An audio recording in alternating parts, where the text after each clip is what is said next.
but China has treated us with great respect. Now, in the past, they didn't treat other presidents with great respect. They would take hundreds of billions and even trillions of dollars out of the country, and they would spend it and build their military.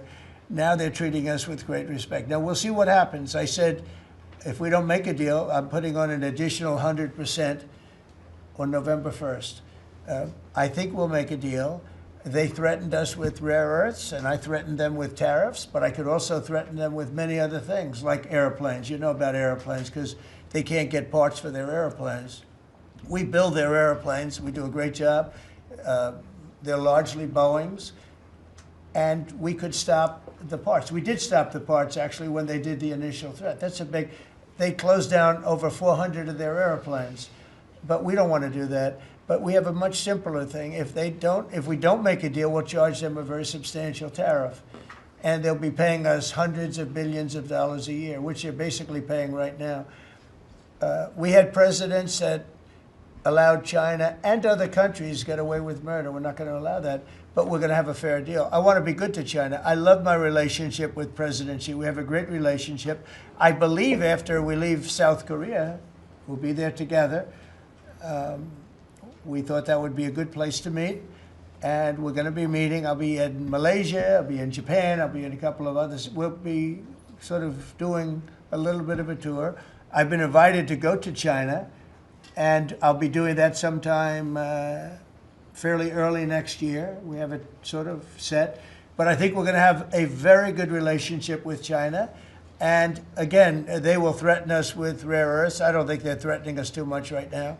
But they could do that, but I threaten them with something I think is much more powerful, and that's tariffs. Because at a certain point, they will not be able to do any business with us.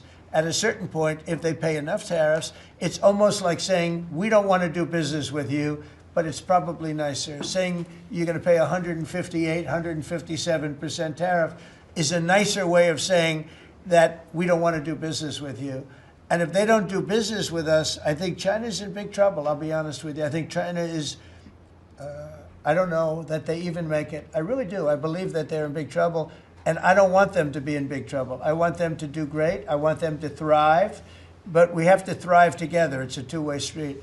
I think when we finish our meetings, and it's going to be a big deal. Look, I'm meeting with a lot of other countries, but this seems to be the one that people are very interested in.